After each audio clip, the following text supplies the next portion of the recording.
on a $7 million taxpayer tab for a Halloween party with the Great Gatsby theme, while 42 million Americans face starvation and malnourishment. Some of our most fragile Americans, children, babies, the elderly, senior citizens, whose SNAP payments are being cut off. Donald Trump's not looking for ways to help red states and people below the poverty line. He's partying it up at Mar-a-Lago on Halloween, spending almost $7 million of taxpayer dollars to go home to Mar-a-Lago. I mean, wait till you hear the numbers. He spent over $60 million golfing since he started this administration. He has golfed 76 out of 286 or so days of his administration, almost 30%. And he's hung the tax bill, the bill for this, on the American taxpayer. Okay, so this week, the Justice Department basically admitted Trump might have weaponized them to go after his enemies. And somehow, that's not the biggest headline everywhere. Are you kidding me? Let me say that again, because it sounds insane. The DOJ, the Department of Justice, the people who are supposed to be independent and fair, they just told a federal judge that maybe, just maybe, their decision to prosecute James Comey was influenced by Trump screaming on social media that the guy was guilty as hell. And they said this in court documents like it was no big deal. James Comey, remember him? The FBI director Trump fired on live TV, basically. The guy who investigated Trump, the guy Trump has been obsessed with for years. Yeah, that James Comey almost got indicted, and now the whole case is falling apart because even the prosecutors are like, wait, did we do this because of the law or because Trump told us to? This is wild. But before we go any further, real quick, let's be honest. You can't really trust mainstream media anymore. That's why we built Pump Politics, to bring you real stories, real context, and no corporate spin. If you want to stay ahead of the headlines, join our free newsletter. We'll send the news straight to your inbox every day. Just click the link in the description to join. And if you just want to support what we're doing, join us, be part of the community that actually cares about the truth. All right, let's get back to the video. To blame the Democrats for the shutdown and the fact that SNAP payments are not being made. Play the clip. Is there a possibility, like you did with the military, moving around funds? Is there a possibility to do that? Well, there always is, but all the Democrats have to do is say, let's go. I mean, they don't have to do anything. They don't have to agree. All they have to do is say, the government is open. And you really have to become a very radical left partner. They've lost their minds. All they have to do is say, the government is open, and that's the end of it. And, largely, when you talk about SNAP, you're talking about largely Democrats. I'm president. I want to help everybody. I want to help Democrats and Republicans. But when you're talking about SNAP, if you look, it's largely Democrats. They're hurting their own people. So let him eat cake. Let him eat marble and gold from the Lincoln bathroom. Let the American people suffer while I party. And, talk about sticking a finger in the wound that he created in America. So here's what happened. Trump's been posting on social media for over a year, demanding that Comey get prosecuted. He's been calling him guilty as hell, saying justice must be served. Now all caps, exclamation points, the whole Trump treatment. And then like magic, the DOJ moves forward with charges against Comey. What a coincidence, right? But now it's all crumbling because Comey's lawyers are in court saying, hey, this looks like political revenge. And instead of the DOJ saying, no, we're totally independent, they're basically saying, well, Trump's posts don't mean he wanted to violate Comey's First Amendment rights. They just mean he thinks Comey's guilty. Come on, that's their defense. That's what your Justice Department is arguing right now. They're not denying Trump's posts influenced them. They're just saying, well, Trump was expressing his opinion about guilt, not about censorship, as if that makes it better. As if a president screaming that someone should be prosecuted and then that person getting prosecuted isn't exactly what weaponization of the DOJ looks like. And here's the thing. Here's what makes this so dangerous. The Justice Department is now trying to distance themselves from their own case. They filed documents basically saying, please don't throw this out, even though we know it looks bad, even though we know there are questions about political motivation. They're admitting there's a problem while still trying to move forward. This isn't normal. This isn't how any of this is supposed to work. The DOJ is supposed to be independent. That's the whole point. Presidents aren't supposed to tweet someone into an indictment, and prosecutors aren't supposed to look at the president's social media feed and go, okay, I guess we're doing this now. But that's exactly what happened here. And now that it's all public, now that we can see the receipts, the whole thing is collapsing. And listen, this connects to everything. This isn't just about Comey. This is about every person Trump has ever said should be investigated. Every critic, every former official who turned on him, because if Trump can pressure the DOJ into going after Comey, what's stopping him from doing it to anyone else? We're talking about Letitia James, the New York Attorney General who prosecuted Trump's business. We're talking about John Bolton, Trump's former national security advisor who wrote a tell-all book. We're talking about anyone who has ever crossed Donald Trump and then mysteriously found themselves under investigation during his administration. This is the blueprint. And the timing? Oh, the timing is perfect, isn't it? We're past the 2024 election. Trump's already back in office, serving his second term. And now we're finding out that during his time in power, the Justice Department was potentially being used as his personal revenge squad. And nobody stopped it. Nobody stood up and said this is wrong until the case got so messy that even the prosecutors couldn't defend it anymore. So yeah, that's where we are. The DOJ is having an internal meltdown over a case that should never have existed in the first place. Trump's social media rants are being entered into federal court as evidence of political interference. And somehow, this is just another Tuesday in American politics. We're going to break down exactly how this happened, why the Justice Department is in full panic mode, and what this means for everyone Trump has ever threatened to lock up. Because trust me, this story goes way deeper than just James Comey. This is about the future of federal law enforcement. This is about whether the president can just point at someone and have them investigated. This is about whether we still have a justice system or just a presidential hit squad with badges. Let's get into it. All right? So to understand why this is such a massive deal, we need to go back and look at the timeline. Because this didn't just happen overnight. This was a year-long pressure campaign that somehow resulted in federal charges. It starts with Trump's posts. And we're not talking about one or two tweets here and there. We're talking about a sustained, obsessive campaign of social media attacks demanding that James Comey be prosecuted. Trump posted that Comey was guilty as hell. He demanded the Attorney General ensure that justice must be served, now with 3 exclamation points, because apparently one wasn't enough. And here's the thing. When the president says stuff like that, people listen, especially people at the Justice Department who serve at the pleasure of the president. So when Trump keeps posting about how Comey needs to be locked up, that creates pressure. That creates an environment where prosecutors might feel like they need to find anything to justify charges. And that's exactly what happened. The indictment came down, Comey was facing serious charges, and on the surface, it looked legitimate, right? The DOJ doesn't just indict former FBI directors for fun. There must have been evidence. There must have been a real case. Except now we know there were problems from the beginning, because Comey's defense team started digging. They started looking at the timeline. They started connecting Trump's posts to the actions taken by prosecutors. And what they found was, well, exactly what you'd expect. A pattern of the president demanding prosecution, followed by the DOJ taking action. So they went to court and said this is political revenge. This is the president using the Justice Department to go after his enemies. And you know what the DOJ said in response? They didn't deny it. Let me read you what they actually argued. The Justice Department said, and I'm not making this up, none of the president's social media communications indicate a desire for the defendant to face consequences for exercising his First Amendment rights. They said Trump's posts clearly articulate his belief that the defendant is guilty as hell. You see what they did there? They're not saying Trump didn't influence the prosecution. They're saying, well, technically Trump was just expressing his opinion about guilt, not about silencing Comey. As if there's a meaningful difference when you're the president and you're telling your Justice Department to prosecute someone. This is insane. And it gets worse, because the DOJ is now in this impossible position where they have to defend a case that even they seem to know is compromised. They filed documents asking the judge not to dismiss the charges, but their arguments are so weak, so obviously defensive, that it just makes everything look worse. They're basically saying, yeah, Trump posted about this a lot, and yeah, the timing is suspicious, but that doesn't prove anything. Which, come on, if it walks like political interference and quacks like political interference, it's probably political interference. And here's where it connects to the bigger picture. Because this isn't just about one case. This is about a pattern. Trump has spent years calling for investigations into people who crossed him.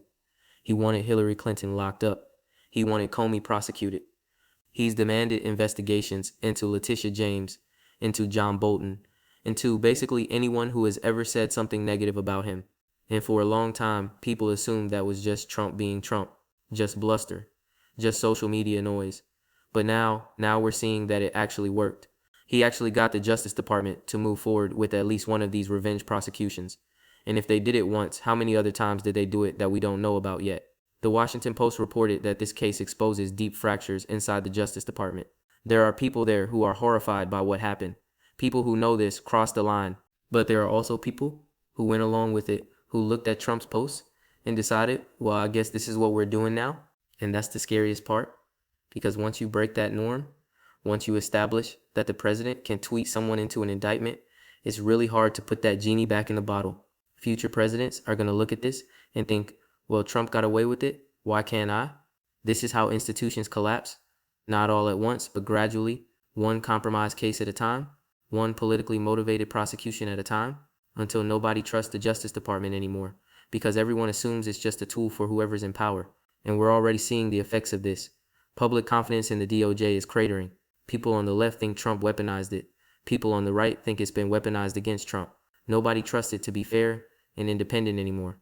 In cases like this, cases where the prosecutors themselves seem to admit there were political motivations, that just makes everything worse. So what happens now?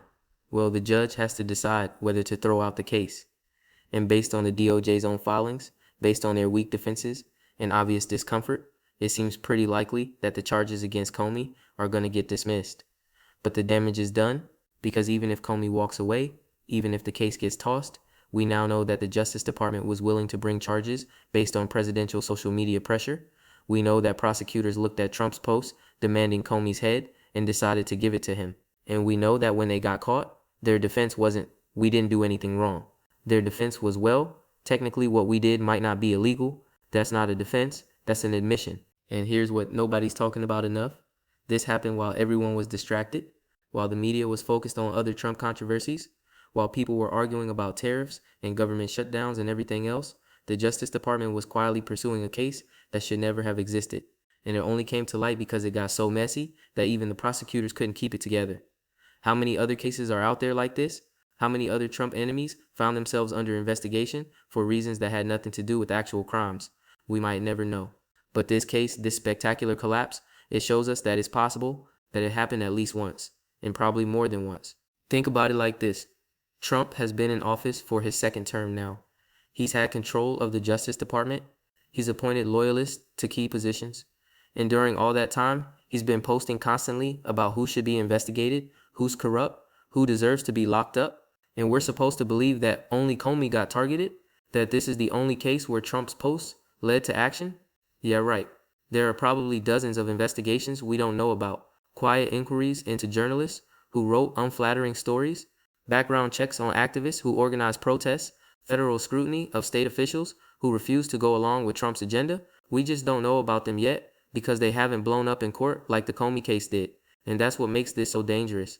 It's not just what we can see, it's what we can't see. The chilling effect this has on anyone who might want to criticize the president or investigate his actions, because now they know if you go after Trump, he might use the full weight of federal law enforcement to come after you.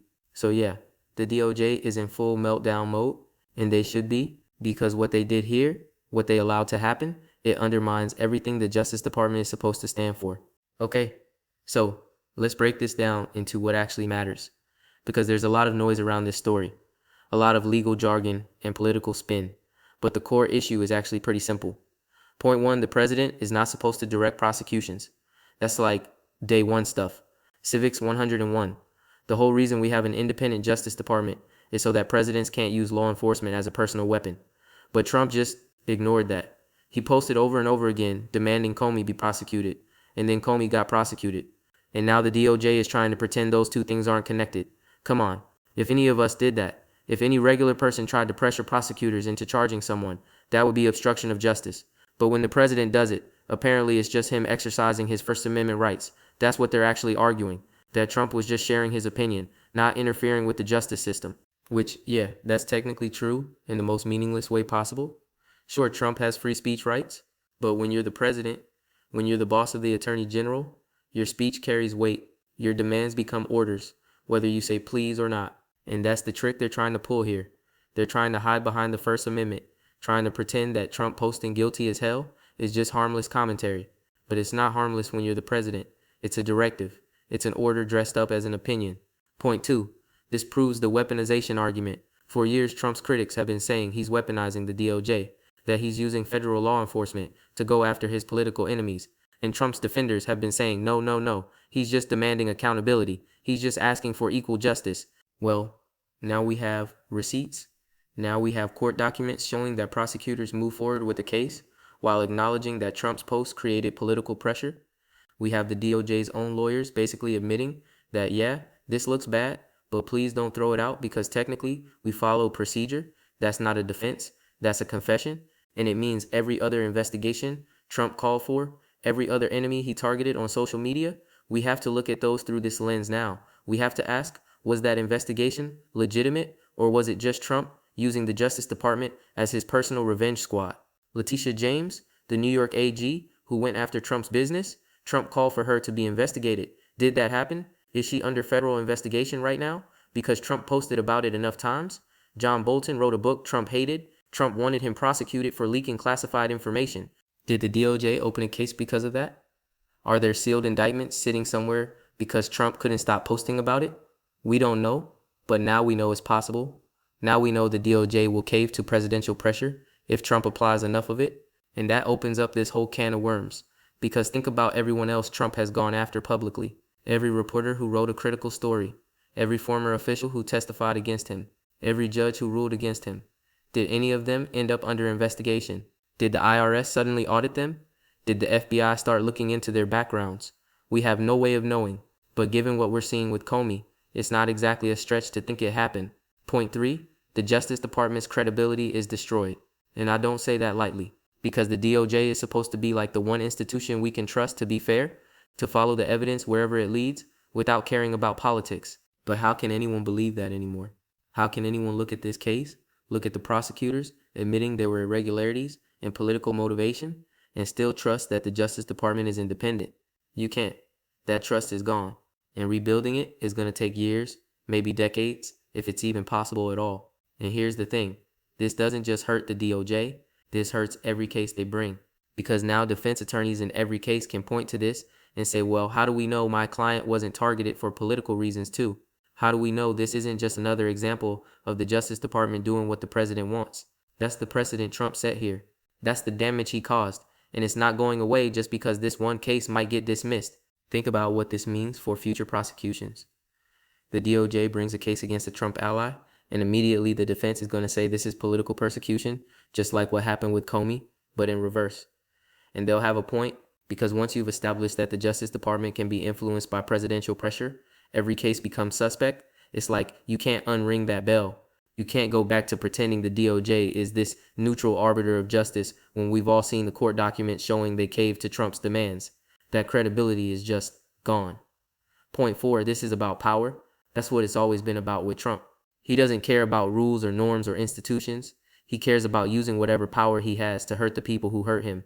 And for his entire second term so far, he's had access to the most powerful law enforcement apparatus in the world. And he used it. He pointed it at James Comey and said, go get him. And the Justice Department, which is supposed to be independent, which is supposed to resist this exact kind of pressure, they just did it. They brought charges. They moved forward with a prosecution that even they now seem to know was compromised. That's terrifying, because if Trump can do this to a former FBI director, someone with resources and lawyers and public support, what can he do to regular people? What can he do to journalists who write stories he doesn't like? What can he do to activists who protest his policies? The answer is pretty much anything, as long as he posts about it enough, as long as he creates enough pressure. The Justice Department has shown they'll fold. And that's the lesson here. Trump figured out that he doesn't need to give direct orders. He doesn't need to call up the Attorney General and say, prosecute this person. He just needs to post about it repeatedly, create enough noise, make it clear what he wants, and the system will do the rest. It's plausible deniability built into the process. Trump can always say, hey, I was just expressing my opinion. I never ordered anyone to do anything. And technically he'd be right. But everyone knows what's really happening. Everyone sees the pattern. Post, pressure, prosecution. So where does this leave us? Well, the Comey case is probably going to get dismissed. The judge is going to look at the DOJ's weak arguments and the obvious political interference and say, yeah, this can't go forward. And Trump's going to scream about it on social media and claim Comey got away with crimes or whatever. But the real damage is already done. The precedent is set. The institution is compromised. And everyone knows that if you cross Trump, if you investigate him or prosecute him or just criticize him too loudly, you might find yourself facing federal charges that have nothing to do with justice and everything to do with revenge. That's where we are. That's the system we're living under. And unless something changes, unless Congress steps in, or courts start pushing back harder, or the Justice Department itself grows a spine, it's only going to get worse. Because Trump's not done. He's got more enemies, more critics, more people he wants to see locked up, and now he knows the Justice Department will help him do it as long as he posts about it enough times. Think about what happens next. Trump sees that the Comey prosecution fell apart, but he also sees that it got pretty far before it did. Charges were filed. Comey had to hire lawyers, had to go to court, had to deal with the stress and expense of federal prosecution. And even though it didn't stick, the process itself was the punishment. So what's to stop Trump from doing it again and again and again? Just keep posting about people, keep pressuring the DOJ, and even if the cases fall apart eventually, you've still made your enemies' lives miserable. You've still sent the message that crossing Trump has consequences. This story, this case, it's not just about James Comey. It's about whether we still have a justice system that operates independently of presidential whims. And right now, based on what we're seeing, the answer is no, we don't. And that should scare everyone. Doesn't matter if you love Trump or hate him. Doesn't matter if you think Comey deserved to be investigated or not. Because once you break the independence of the Justice Department, once you turn it into a political weapon, there's no going back. That's the lesson here. That's what this case proves. Trump weaponized the DOJ, and they let him do it, and now we're all living with the consequences. Welcome to the new normal, where justice isn't blind, it just checks the president's social media feed before deciding who to prosecute. Where the law doesn't matter as much as who's in power.